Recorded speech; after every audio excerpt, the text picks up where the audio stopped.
भगवान श्री कृष्ण कहते हैं, यदि मेरा भक्त मौन होकर सब कुछ सुन रहा है तो स्मरण रखिए, उसके मौन और विश्वास का उत्तर मैं स्वयं देता हूँ। जो मन को नियंत्रित नहीं करते, मन उन्हें नियंत्रित कर लेता है और उनके लिए वह शत्रु के समान कार्य करता है।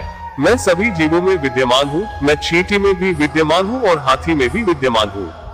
व्यक्ति कर्म करने से कभी छुटकारा नहीं पा सकता है, इसलिए तुम्हें हमेशा कर्म करते रहना चाहिए, क्योंकि कर्म के बिना तुम्हारे शरीर का निर्वाह भी नहीं हो सकता है। मन शरीर का हिस्सा है। सुख दुख का एहसास करना आत्मा का नहीं, शरीर का काम है। मान अपमान, लाभ हानि, गम और खुशी सब मन का खेल है। मैं हमेशा तुम्हारे साथ और तुम्हारे आसपास रहता हूँ, चाहे तुम कुछ भी कर रहे हो। मनुष्य उसके लिए शोक करता है जो शोक करने के योग्य नहीं है और फिर भी ज्ञान की बातें करते हो। बुद्धिमान व्यक्ति ना जीवित और ना ही मृत व्यक्ति के लिए शोक करते हैं।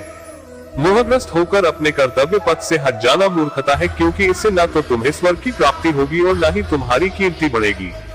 निर्बलता अवश्य ईश्वर देता है, परंतु मर्यादा मनुष्य का मन खुद निर्माण करता है।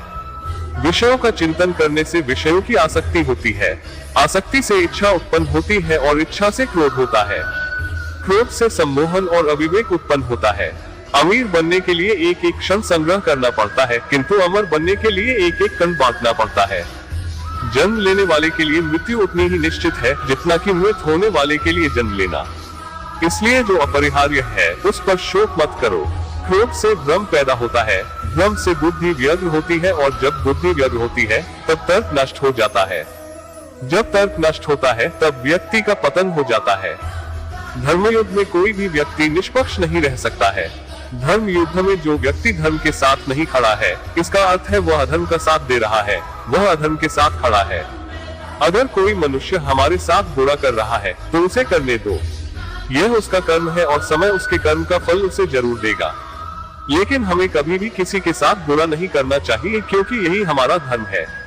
इच्छा पूरी नहीं होती तो क्रोध बढ़ता है और इच्छा पूरी होती है तो लोभ बढ़ता है। इसलिए जीवन की हर स्थिति में धैर्य बनाए रखना,